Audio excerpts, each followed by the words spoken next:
A mensagem A Vida Escondida foi pregada na tarde do dia 6 de outubro de 1955, na Escola Colegial Lane Tech em Chicago, Illinois, Estados Unidos da América. Está bom, vamos orar. Nosso Pai Celestial, agradecemos a Ti hoje sobre todas as coisas por Jesus Cristo, Filho de Deus, aquele que morreu no Calvário para nos redimir de volta dentro desse maravilhoso companheirismo, e somos muito gratos por Suas bênçãos sobre nós nesse tempo presente. Agora, nosso presidente desse país tão amado, somos tão gratos por ele, Pai, pois quando ele veio, a guerra terminou e agora parece que o bate-papo de paz está sendo resolvido na Rússia. Muitas coisas aconteceram. Como nós amamos, Senhor, como líder da nossa nação, e ouvimos que ele teve um ataque cardíaco e entendemos que ele é um cristão e ele te ama. E para ele, Senhor, somos gratos por tudo que ele fez, e nós precisamos de tal pessoa nesse dia como um líder para a nossa nação.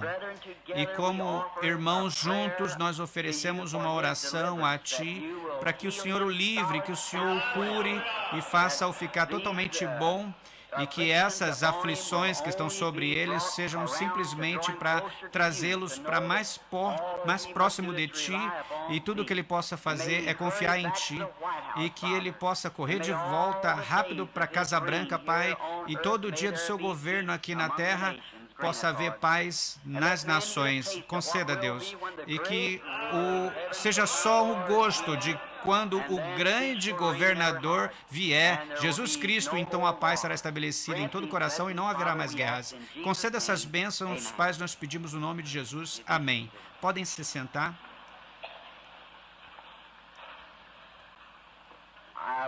Eu cheguei um pouco tarde para ouvir cantando ali. Eu conheci o irmão Ormond do lado de fora, não vi o irmão Eckenberg, então eu acho que eu perdi de novo hoje. Eu gosto dessa maneira de cantar, dessa maneira antiga de cantar. Olha, tem bastantes pregadores aqui, posso dizer isso. Isso é muito bom ver essa convenção tão boa. É uma grande oportunidade para mim hoje para falar a vocês, falar com vocês sobre o Senhor. O que eu sei muito de vocês poderiam dizer sobre isso. E eu sou como um bebê para muitos de vocês quando para falar a ministros. Eu sou um pouquinho tímido com relação a isso, mas fui dito que a fé é o firme fundamento das coisas que se esperam e a prova das coisas que não se veem. E meu irmão Joseph, realmente, ele chegou no outro dia, depois da reunião, e ele nunca me pediu, e ele falou, posso anunciar isso? Eu falei, não, irmão José. Então, ele foi e anunciou bem.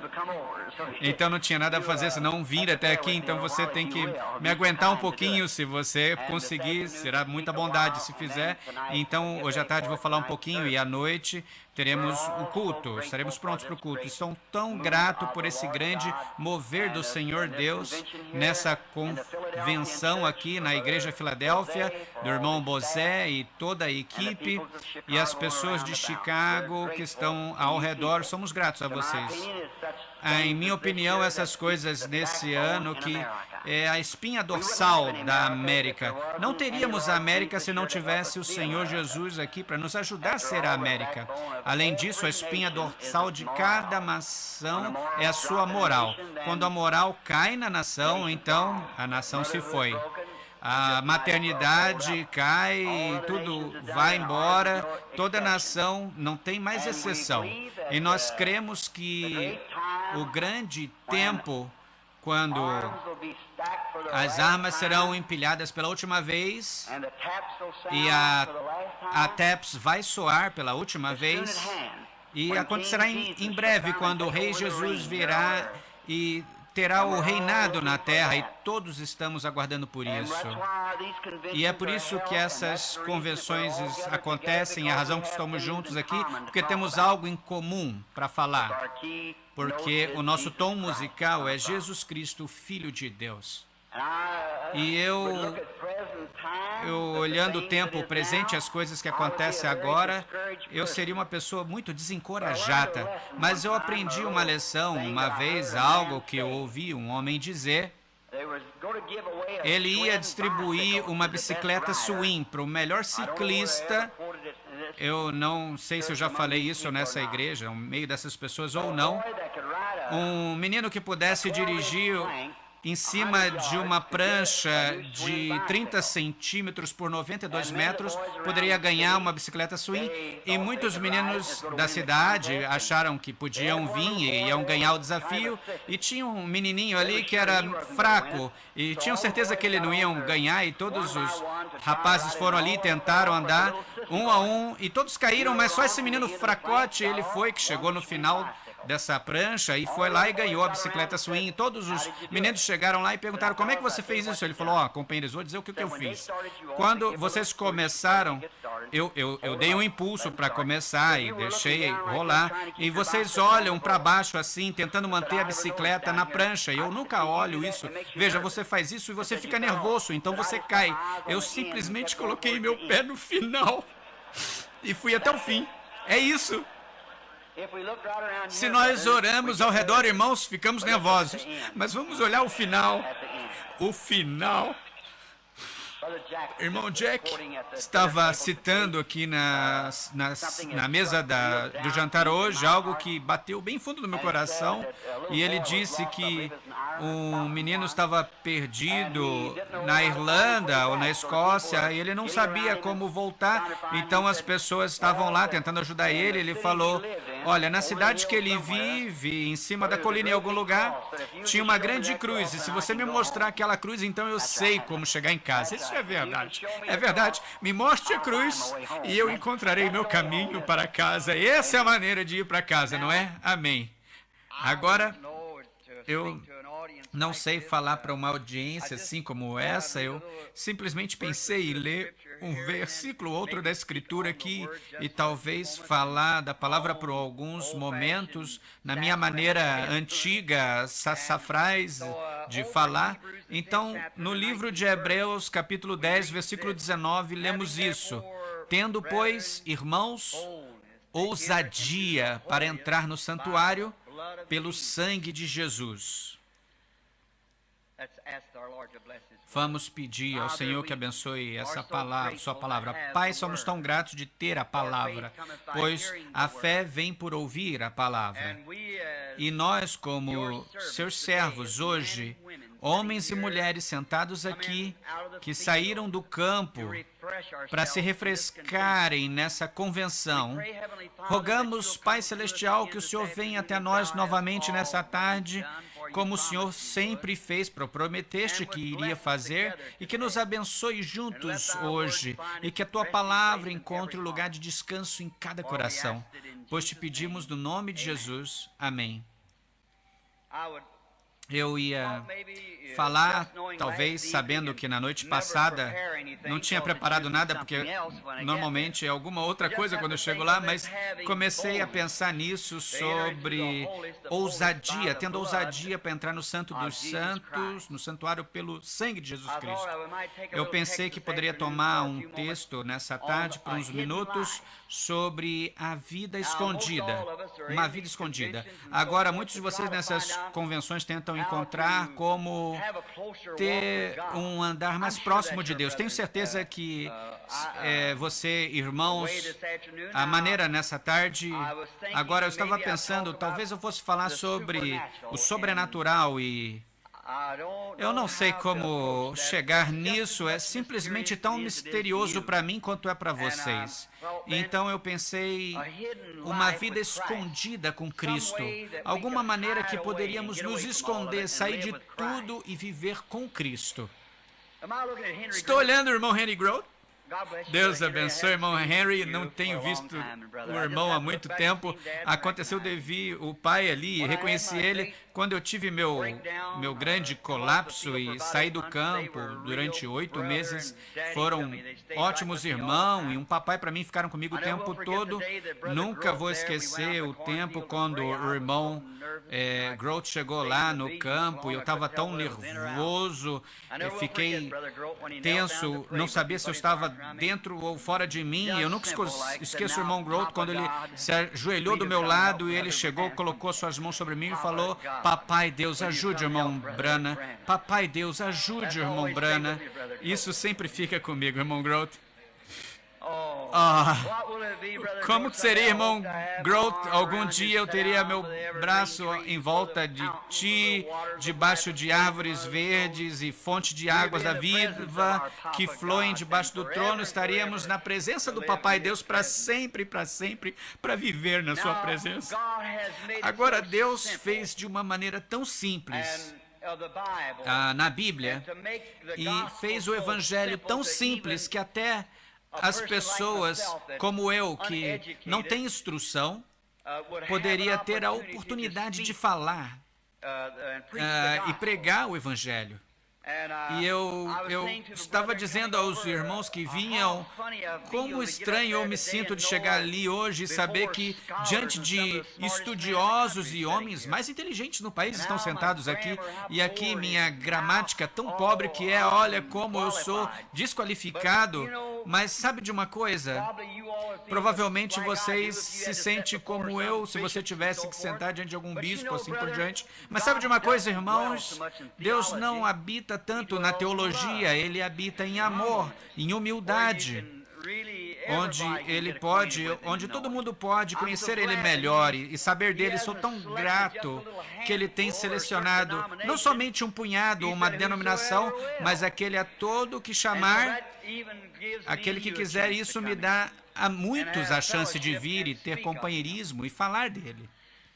Agora, Deus tem feito de uma maneira tão maravilhosa que no Antigo Testamento, quando eu normalmente vou lá para me refugiar de tempos em tempos, Ele fez o Antigo Testamento em parábolas, de uma forma simbólica, para expressar a si próprio e as suas maneiras de fazer, que as pessoas de mente simples poderiam ter uma concepção da sua vontade e do que Ele fez, do que Ele faz. Muitas vezes no Antigo Testamento, como eu volto lá para encontrar o Antigo tipificando o Novo, sempre Deus faz o que Ele faz hoje, agora no Novo Testamento, Ele prefigurou no Antigo Testamento.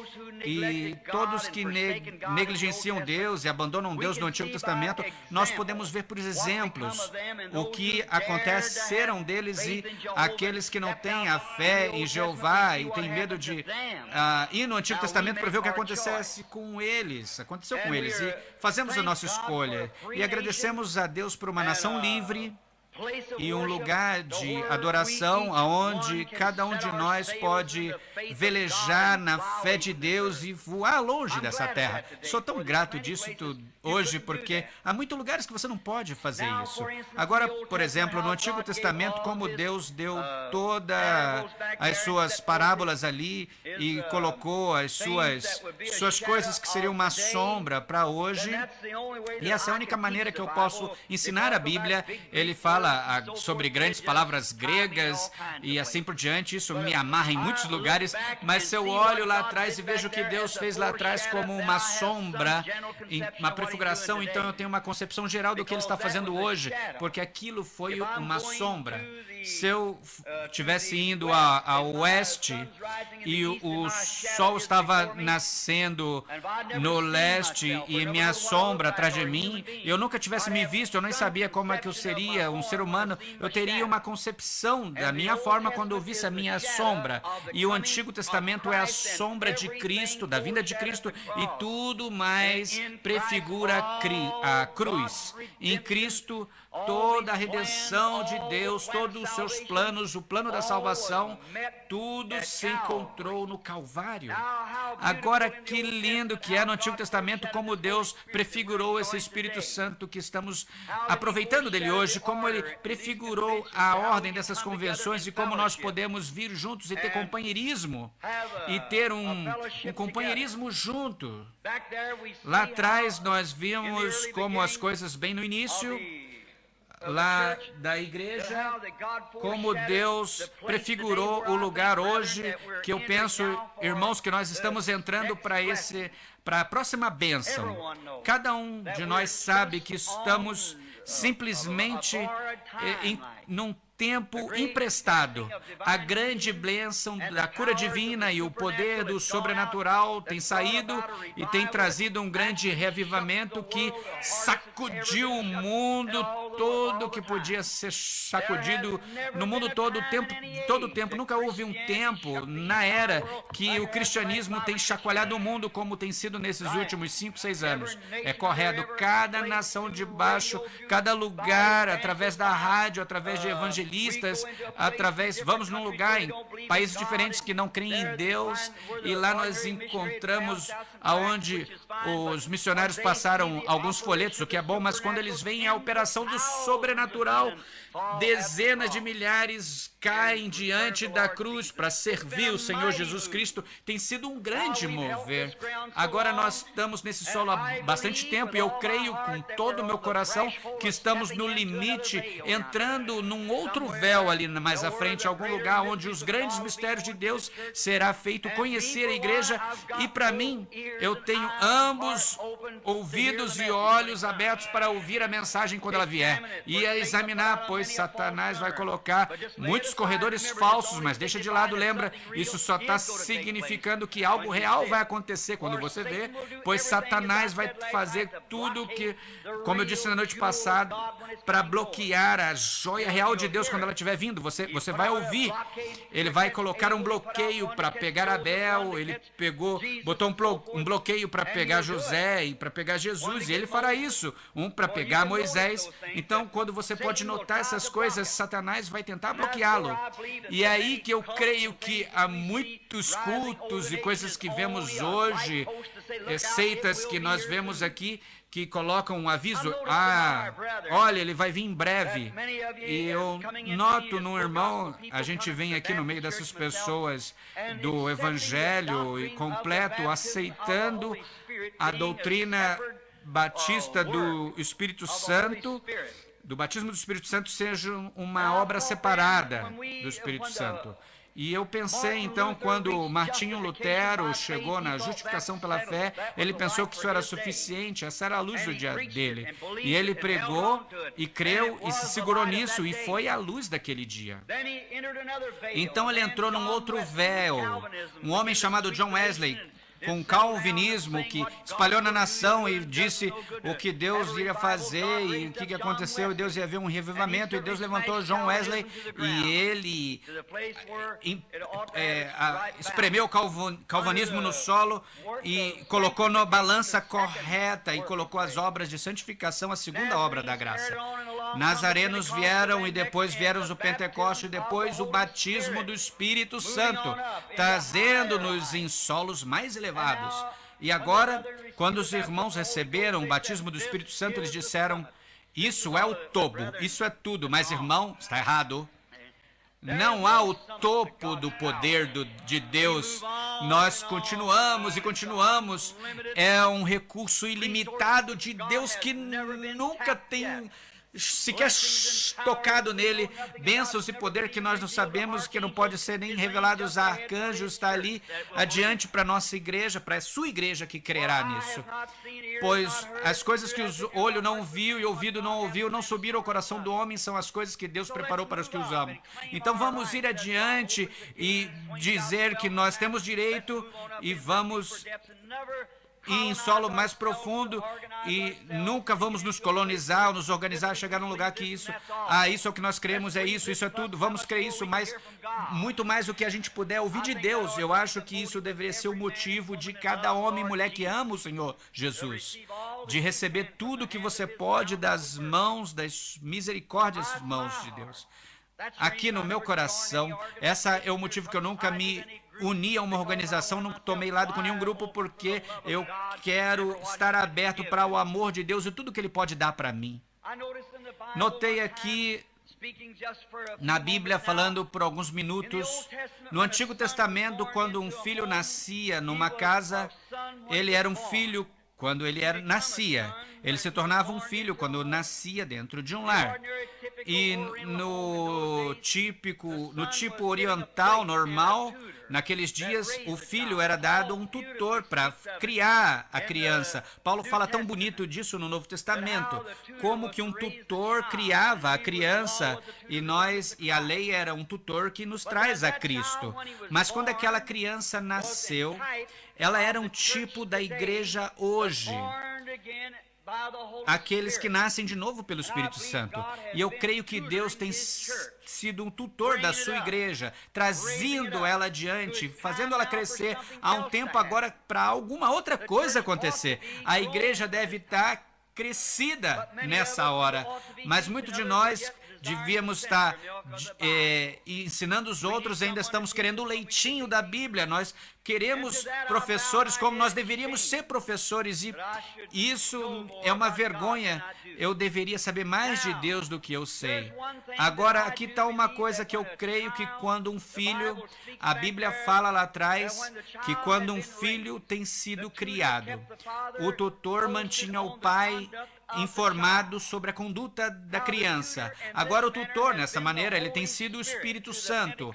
A igreja e o movimento pentecostal, o Espírito Santo que dá, lembra-se, a criança, não importa o que acontecesse, ela nascia um filho, ela sempre seria um filho. E quando o homem nasce do Espírito Santo, ele se torna um filho de Deus, pois atualmente isso é o segundo nascimento, a regeneração que cria algo no homem que não estava lá para começo de conversa. Quando o homem nasce dentro da sua família, ele se torna uma criança, um filho. Então o Espírito Santo nesse homem vai fazendo com que a palavra de Deus vá progredindo. Então, quando essa criança chega a uma idade, agora ela ainda é uma criança, mas se fosse uma criança que deixa tudo para lá, não prestava atenção em nada, não estava interessado no trabalho do pai, esse filho nunca seria adotado naquela família. Mas se era uma criança correta, um bom filho, e amasse o trabalho do seu pai, estivesse interessado e tentasse fazer tudo o que ele pudesse para o progresso do trabalho do seu pai, então o tutor trazia essa palavra para o pai, e isso era o que chamamos de posicionando o filho, como Paulo disse ali em Gálatas, a adoção, que nós fomos predestinados à adoção de filhos em Jesus Cristo, a adoção. Agora, o mesmo filho que nasceu numa família poderia ser adotado na mesma família, ou posicionado na mesma família, ou dado uma posição na família aonde ele nasceu. E eu creio que isso é a obra do Espírito Santo hoje no meio da igreja. Está tentando colocar na igreja posicionalmente apóstolos, mestres, profetas, assim por diante. E temos visto muitos alarmes falsos e coisas assim se movendo nas pessoas, que só indica que a adoção real e genuína está chegando. Eu creio nisso. Deus tem que colocar isso na igreja. Esse é o negócio de Deus, não do homem. Agora, quando esse menino chega a uma certa idade e quando ele está pronto para a sua adoção e ele está provado pelo doutor que tem dito ao pai que esse menino ele estava elegível para a adoção, ele foi levado num lugar público e lá ele vestiu um manto de honra, talvez púrpura ou alguma coisa de realeza, e sentou lá. E a cidade inteira, todo o povo ali ao redor tinha visto o pai adotando seu próprio filho na família. Então, quando ele foi adotado na família, já era um filho, já era uma criança, já tinha sido herdeiro da graça, mas colocado na família. Vocês entendem? Agora, quando ele era colocado na família e dado a sua posição, então o nome daquele menino no cheque era tão bom quanto o nome do pai dele num cheque. Agora, eu creio que essa é a hora que a igreja tem chegado hoje. Que a próximo grande mover da igreja é para Deus. Depois que nós temos visto esses alarmes falsos, mas agora Deus vai colocar na sua igreja corretamente apóstolos, profetas, mestres, evangelistas, não homens gerados em seminários, mas Deus colocará na igreja. Não pessoas que vão de teologia da noite para o dia, mas Deus colocará na igreja os que Deus escolheu, como o Espírito Santo tem sido tutor da sua igreja e tem criado. Então Deus vai adotar na sua posição seus filhos. Já são seus filhos, mas se eles são dignos da posição que Ele tem para eles. Você sabe, num tipo perfeito, Deus fez ao seu próprio filho a mesma coisa. Ele tomou 3 como testemunha ali na montanha no testemunho de 3 pessoas, tudo possa ser confirmado. Pedro, Tiago e João, amor, fé e esperança, e levou ali distante do restante do mundo. E lá, diante de 3 testemunhas oficiais, Deus adotou seu próprio filho. Ele foi transfigurado diante deles e o seu traje brilhou como o sol. E a voz da nuvem veio e diz: esse é meu filho amado, a ele ouvi, ou escutai-mo. Ali sobre a montanha, e as testemunhas ali vindo num manto, brilhando como a luz do sol, então, brilhando na força do sol, na força máxima, e Deus falou: esse é meu filho amado, escutai-o. Deus adotou seu próprio filho na família. Não me ouça mais, mas esse é o meu filho que assume de agora em diante. Amém! A adoção está próxima no tempo, na parábola da igreja. É tempo para isso. Agora, vamos voltar à vida escondida e perceber o que isso requer para entrar nesse lugar de adoção.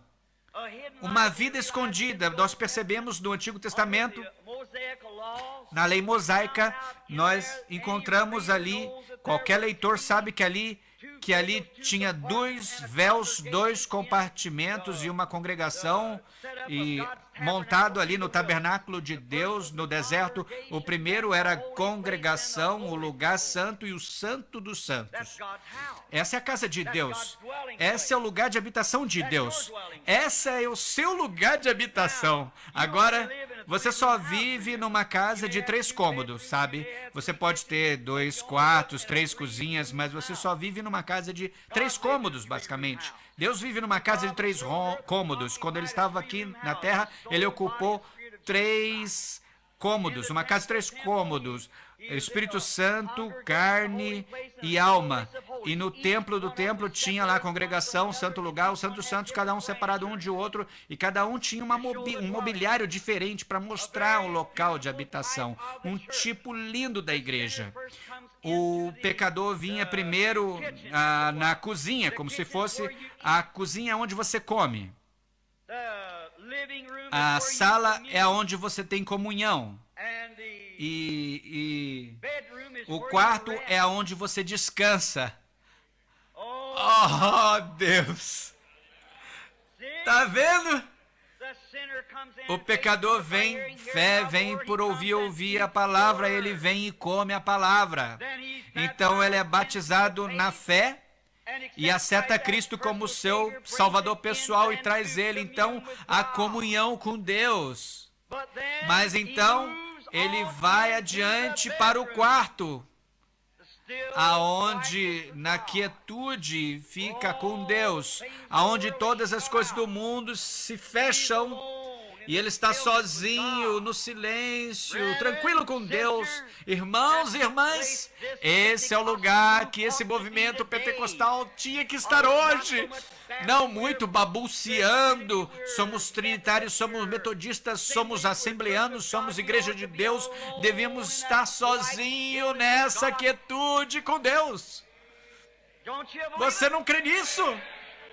Certamente deveríamos estar assim. Notem, quando o sumo sacerdote, uma vez o ano, entrava o primeiro véu, e então o segundo véu, do lado de fora, as pias onde lavavam o sacrifício era morto, colocado no altar de bronze, e o sangue era colocado num prato, E o sumo sacerdote, uma vez ao ano, andava além do véu para fazer uma expiação. E notem a vestimenta desse sumo sacerdote antes dele entrar no véu. Ele tinha que tirar a roupa e se vestir corretamente para entrar. Isso é o que a igreja é hoje. O que ela precisa é se tirar a roupa dessas culturas, seitas e coisas assim e se vestir da justiça de Jesus Cristo. Está pronta para entrar. O seu caminhar tinha que ser diferente. Ali no fundo da bainha das roupas, ele tinha uma romã e um sino, e quando ele andava, o seu andar era tão perfeito, até que os sinos tocavam santo, santo, santo ao Senhor. O que nós precisamos hoje não é se somos Assembleia, Igreja de Deus, unitários, o que quer que seja. Nosso caminhar deve estar tocando ao público santo, santo, santo ao Senhor. Outra coisa, ele precisava ser ungido antes de ele entrar ali. O óleo ungido era feito com a rosa de Saron, e esmagando a rosa de Saron trazia o perfume que rolava pela barba até chegar no traje de Abraão, até a bainha das suas vestes, se movendo corretamente, andando corretamente, vivendo corretamente, se vestindo corretamente, e ali indo diante com o sangue, ali atrás das cortinas, no terceiro cômodo, ali tinha um véu que vinha por detrás dele, e o mundo do lado de fora não podia mais o ver, e cada homem, rapaz, mulher ou moça que alguma vez está ungida com Deus e anda atrás, por dentro do templo, o véu de Deus, do Espírito Santo, colocam no lugar secreto, o véu cai por trás dele, e o mundo e todas as coisas somem de trás dele. E essa é a razão porque, irmãos, estamos esperando essa adoção de Deus que deixa toda a diferença de fora. É a razão que o véu fica por trás de nós e podemos entrar na presença de Deus. Correto? Nós estamos tão interessados na nossa denominação, interessados no que o próximo colega está fazendo. O que isso importa? Vem e segue-me. É uma questão individual com cada ministro. Como os ministros deveriam estar sempre sozinho, ele mesmo, antes de orar, antes de pregar, antes de fazer qualquer coisa, ele deveria estar sozinho com Deus, num lugar escondido com Deus. Agora, aquele véu que uma vez é baixado, agora o mobiliário nessa sala, dentro do véu, era diferente do lado de fora. Voltando ali na congregação, nas pias que lavavam o animal, e o próximo véu era o quê? Era onde queimava o corpo dos animais, e ali tinha 7 castiçais que representavam as lâmpadas que davam a luz. E ali no átrio exterior era a luz do sol, era o primeiro céu, a luz era artificial. Notem, e quando eles andam com essa lamparina, essa lâmpada, então eles chegam no próximo átrio, que é o Santo dos Santos. E ali é onde eles andam, ungido. Como Deus tem plantado isso, uma coisa tão bonita para nós, e nós vemos o grande plano da salvação eterna de Deus. Como esses seus ministros deveriam andar dessa maneira, como deveriam se preparar para entrar nisso. Agora, dentro desse lugar chamado Santo dos Santos, tinha uma peça de mobiliário chamado ali o Trono da Misericórdia, e ali a arca tinha os 2 querubins, e ali do lado de dentro tinha uma mobília dentro do lugar santo, e saindo dali tinha os castiçais, e então saindo tinha a pia. Agora isso perfeitamente representa a era de Lutero, Wesley e Pentecostes, exatamente. Esses 3 passos da dispensação da sua graça que tem sido dado à raça humana. Nós estamos na última dispensação. Eu creio nisso de todo o meu coração, tá vendo? Agora notem. Então, nesse grande mover, como Deus traz ali, nesse grande lugar, Moisés, uma vez, foi dito a Deus que quando o maná começou a cair, o maná era o tipo de vida. Cristo descendo do céu, perecendo aqui na terra para que pudesse dar a vida. O maná veio do céu e ficou na terra e o povo comia para que tivesse sustento da vida. Deus desceu do céu, Cristo desceu do céu e se tornou maná para que nós pudéssemos viver através dele. E notem, agora as pessoas comendo maná, elas tinham que fazer isso rapidamente e comer, porque quando o sol nascesse, não durava muito e eles pereceriam. Era um tipo de Cristo, o Espírito Santo. O maná é o tipo do Espírito Santo hoje. Como Deus traz a sua igreja natural, com o maná natural, Ele está trazendo a igreja hoje o espiritual, o maná espiritual. Quando a primeira igreja venceu, atravessando o Mar Vermelho, um tipo de sangue passou na jornada, na terra prometida, o maná caiu na primeira noite. Então, quando a igreja passou da vida para a morte, no dia de Pentecoste, Deus fez cair maná espiritual do céu que sustentou a igreja até que Jesus venha e nós entramos no milênio, na terra prometida. Amém? Quando eles pegaram isso e eles comeram, eles disseram que era doce e tinha o gosto de mel na rocha, eles disseram, como mel. Davi chamou de mel na rocha. Isso é o que é.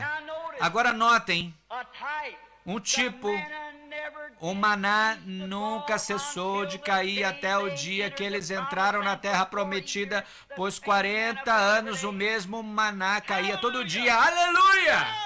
Como você vai pegar o Espírito Santo e deixar só o pentecostais, irmãos? É algo continuamente um pentecoste, porque a coisa mais difícil no coração...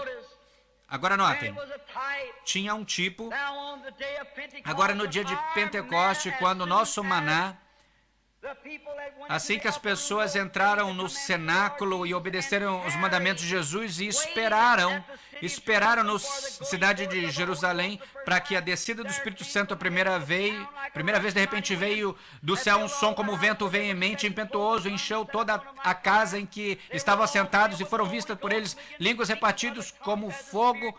Todos foram cheios do Espírito Santo, começaram a falar em outras línguas conforme o Espírito Santo lhes concediam que falasse e saíram pelas ruas pregadores covardes. Eles estavam escondidos no cenáculo, mas de repente veio aquele maná descendo para sustentar as suas almas e saíram pelas ruas com uma experiência que eles nunca tiveram antes.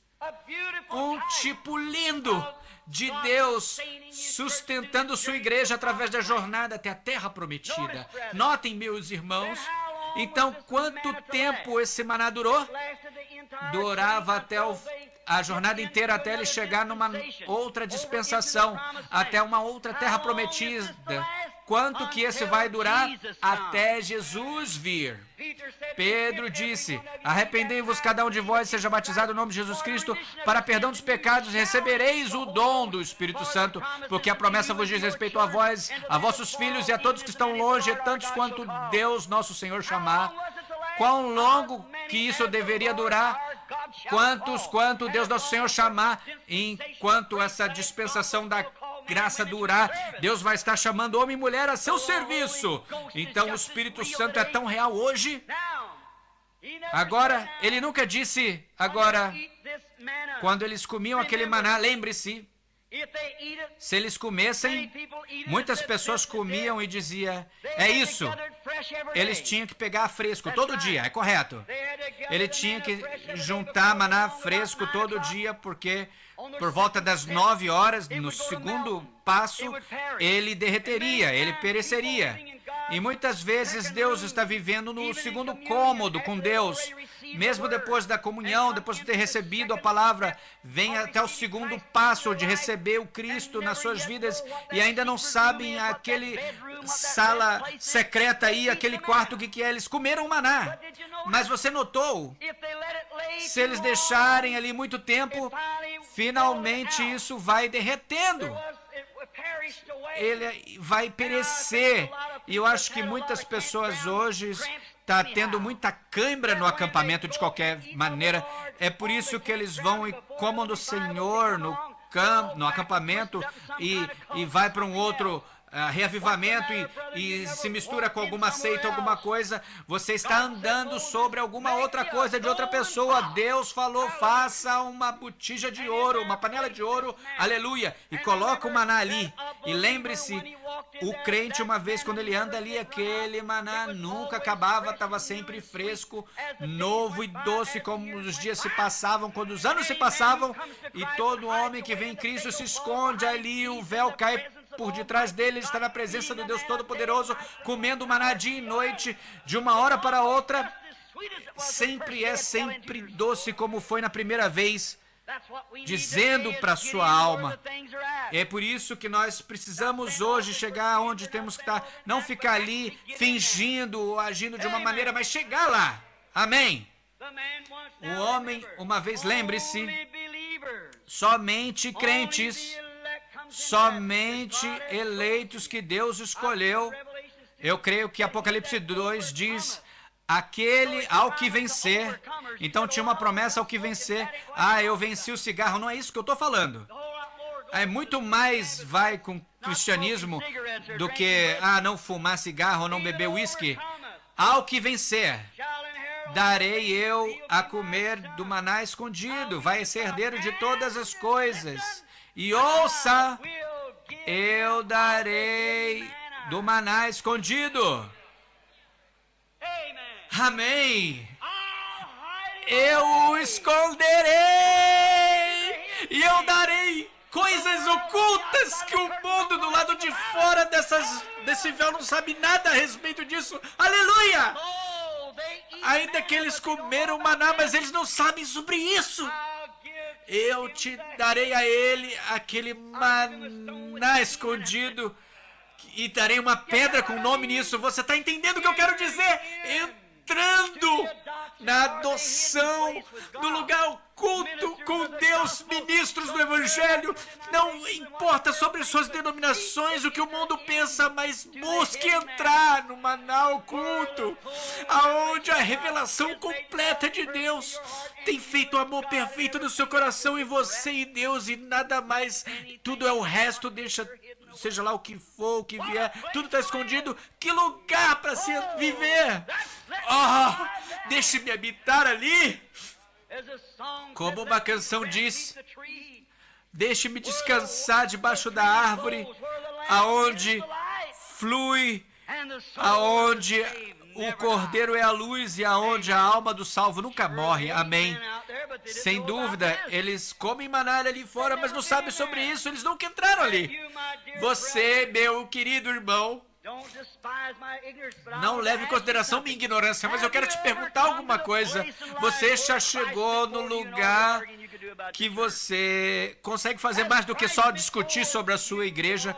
Cristo significa mais para você do que o mundo. Eu não falo sobre coisa emocional, mental.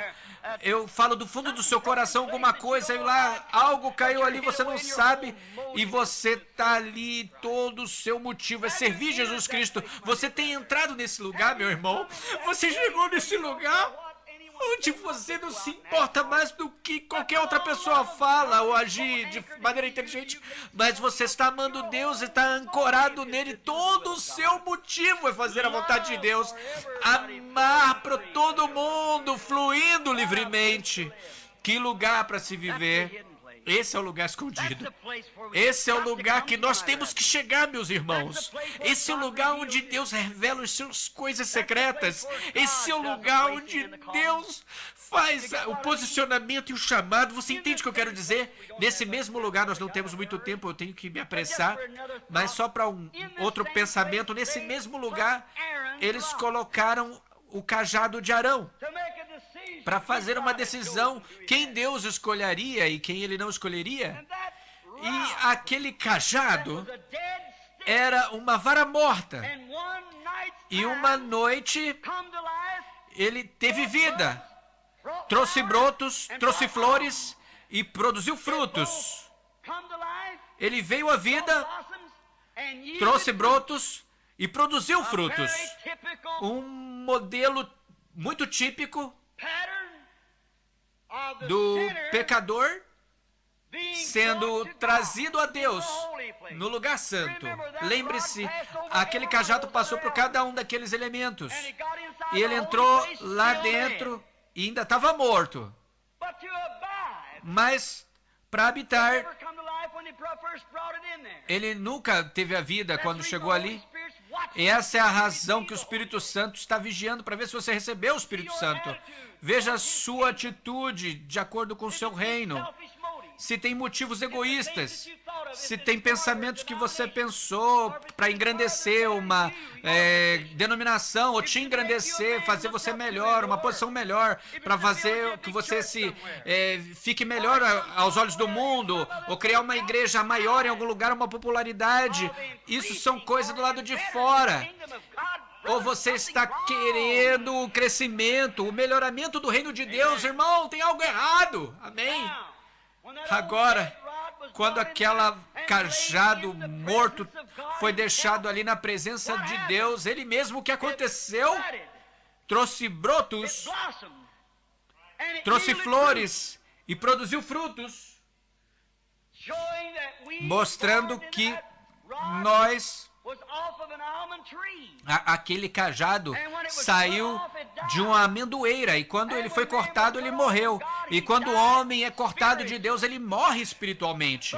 Mas uma vez trazido ao lugar de Deus, diante da presença de Deus, ele vem à vida. E ele produziu vida. Ele produziu brotos, flores, frutos. Jesus veio até uma árvore buscar frutos nela. Ela tinha tudo, menos frutos. Isso é o que acontece com as nossas igrejas hoje. Nós temos tudo, mas não temos frutos. Podemos gritar, podemos falar em línguas, podemos discutir as escrituras, podemos ensinar nossa teologia, mas quando vem sobre carregar os frutos, a árvore não tem nada. Quais são os frutos do Espírito? Amor, gozo, paz, longanimidade, benignidade, bondade, fé, mansidão. Mostra que muitos ainda estão do lado de fora, no primeiro altar. Você ainda está aberto ao público. Você ainda está ouvindo o que o João tem a dizer sobre isso, o que o vizinho vai pensar, ou algo para si próprio.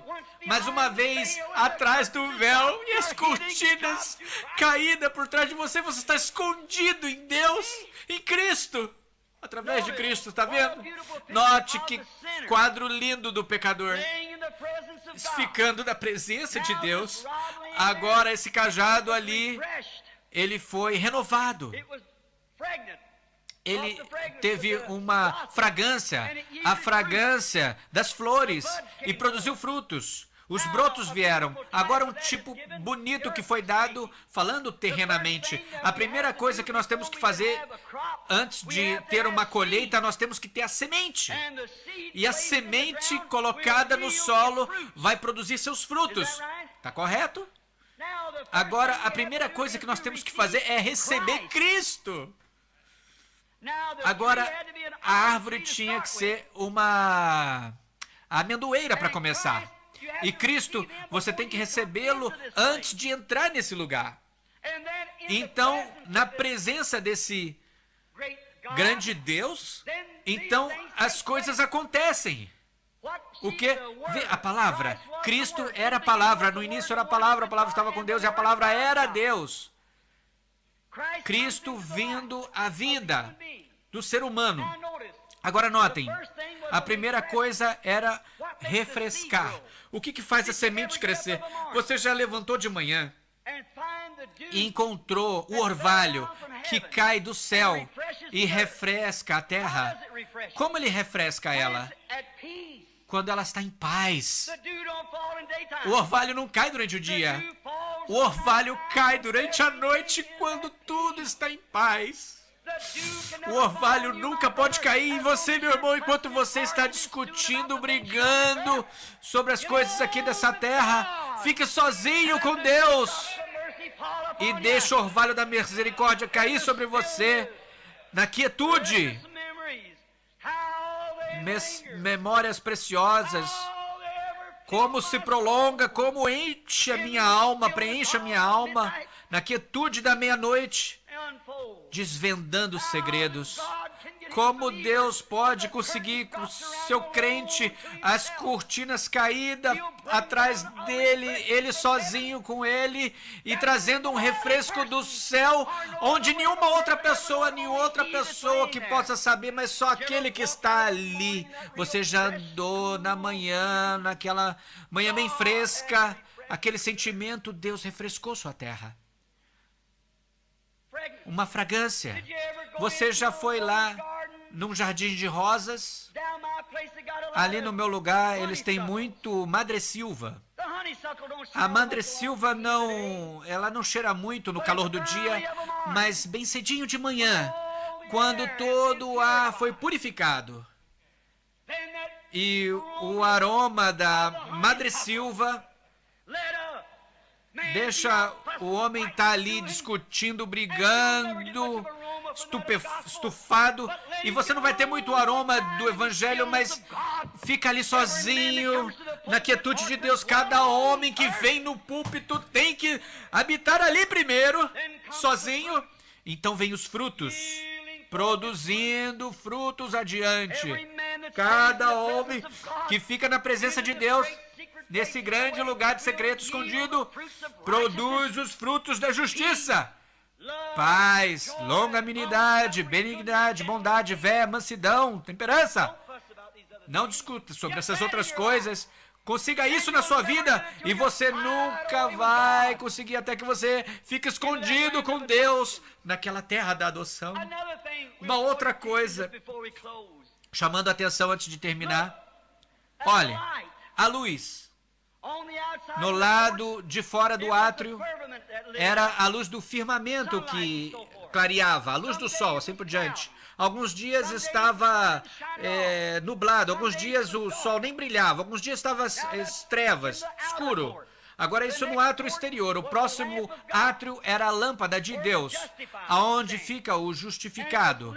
E ela era iluminada por uma mão humana, e é onde a gente discute denominação, onde discutimos as nossas diferenças e ideias. Eu não creio em cura divina e visões são de Deus. Você está discutindo, porque você está vivendo, você está comendo maná, mas está comendo numa luz artificial. Correto! Algumas vezes a luz se apaga, alguma vez a sua lâmpada está enfumaçada, mas ele que deseja se esconder anda até o próximo local onde não tem luz artificial em lugar nenhum, mas ali entre a arca e aquelas asas dos querubins tinha uma luz sobrenatural ali, que era o halo de Deus que iluminava toda a sala. E o homem, quando entra naquela glória Shekinah, aleluia, ele entra lá na presença do Deus Todo-Poderoso.